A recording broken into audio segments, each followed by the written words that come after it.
સ્નેહ મિલન આની શરૂઆત લગભગ 2 મહિના પહેલાથી, આમ તો 1 વર્ષ પહેલા હું અમદાવાદ ગયો અને ત્યાંના જે આપણે સ્નેહ મિલન કાર્યક્રમ ચાલે છે એની અંદર હાજરી 1 વર્ષ દિવસ પહેલા આપી હતી. હમણાં એનું 24મું સ્નેહ મિલન ચાલે છે અને એનું માર્ગદર્શન લઈ અને આપણે અહીંયા અમે 4 લોકો, મહેશભાઈ હાવલિયા, લાલજીભાઈ સાવલિયા, જતીનભાઈ વિરાણી અને હું, આ 4 લોકોને એક વિચાર આવ્યો કે આપણે બારડા ગામની એકતા માટે શું કરી શકીએ.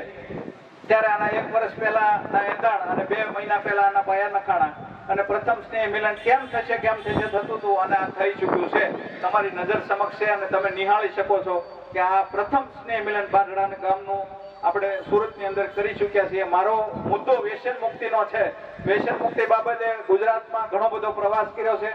આ સ્ટેજ ઉપર જે મહેમાનો છે એ બધાનો પણ હું ખૂબ ખૂબ આભાર માનું છું. બારડા ગામનો જ છું એટલે મારે અહીંયા કઈ મહેમાન તરીકે કે એવું કઈ હોય નહીં. અને ટૂંક સમયમાં એટલે 31 તારીખે સોમનાથ વેરાવળનું એક ગામ છે, બક્ષીબંધ સમાજના સમૂહ લગ્નની અંદર પણ મારે આમંત્રણ છે ને વ્યસન મુક્તિ બાબતે બધા વર્ગો જાગી ચૂક્યા છે અને વ્યસનથી કેટલી નુકસાની થાય છે જેનો જે મુદ્દો હોય, કાળુભાઈ ધારાસભ્ય હતા તો એની પાસે ઈ લેવલના માણસો આવતા એના કામ ઘટવા, કોઈ સરપંચ હોય તો એની પાસે એ લોકો આવતા, વકીલ હોય તો એની પાસે એ લેવલના માણસો આવતા, એનો કામ હોય એવા. મારો મુદ્દો વ્યસન મુક્તિનો છે તો વ્યસન વાળા ઘણા બધા લોકો મારી સમક્ષ આવી રહ્યા છે અને ગુજરાતભરની અંદર કુરિયરના માધ્યમથી હું મારી પ્રોડક્ટ મોકલીને ઘણા બધા લોકોને વ્યસનથી મુક્ત કર્યા છે મેં અને 6 યાદી વ્યસન મુક્તિની મેં બહાર પાડી ચૂકી છે.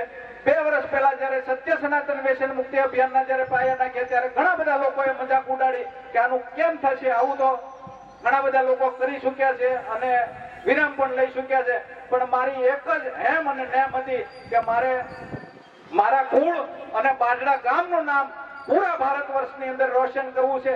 ત્યારે આ વ્યસન મુક્તિની અભિયાનની મુહિમ લઈને જયારે હું નીકળ્યો અને 6 યાદી બહાર પાડી દીધી છે. 6ઠી યાદી આપણે અખિલ ભારતીય સંત સમાજ રાષ્ટ્રીય અધ્યક્ષના જ્યોતિર્નાથજી મહારાજ વડોદરાના શ્રી મુખે બહાર પાડી હતી. 7મી યાદી અત્યારે મારી પાસે તૈયાર પડી છે.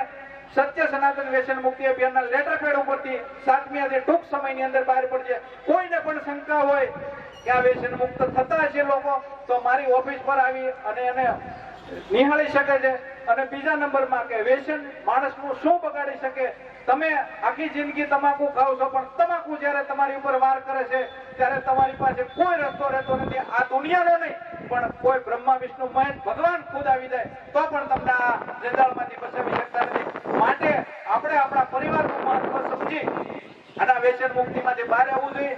નહીતર કેવું થશે, મોટા મોટા ગયા તન ત્યાગી રહે તેમાં આપણે પણ જઈશું પ્રભુના ધામ રે. મોટા મોટા ગયા તન ત્યાગી રહે તેમાં આપણે જઈશું જંતર વગાડતા રે. સમજાય છે? આપણે પણ વયા જાવું. પરિવાર માટે શું કામ કર્યું, આપણા ગામ માટે શું કામ કર્યું એની યાદી રહેવાની છે. બાકી તો કેટલાય આવ્યા ને કેટલાય વયા ગયા. તો આ વ્યસન મુક્તિ અભિયાન પૂરા ગુજરાતની અંદર, પૂરા ભારત વર્ષની અંદર થનગની રહ્યું છે અને લોકો વ્યસન મુક્ત થઈ રહ્યા છે. એક ડોક્ટર પાસે પણ ના આવે એટલે 25 લોકો રોજની મારી મુલાકાત લે. 7 ભણેલો માણસ 7માં ફેલ. બારડા ગામની પ્રાથમિક શાળામાંથી હાઈસ્કૂલ ક્યાં આવીને એ માર્ગે પછી ગયો જ નથી હું. અને વ્યસન થી તમાકુ શું બગાડી શકે. અત્યારે 6 લોકોના લગ્ન થાય એમાંથી 40% લોકોને સંતાન નથી થતા. નપુંસકતા લાવી તમે કહું. હું 1993માં જયારે સુરતની અંદર આવ્યો, ગોકુળ નગરની અંદર ઘુસાભાઈ મધુભાઈ વિરાણી ત્યાં આવ્યો અને ત્યાં રહ્યો. વિરાણીના રોટલા ખાઈને સુરતની અંદર પરિભ્રમણ ચાલુ કર્યું. ત્યાંથી આજ સુધીની યાત્રા.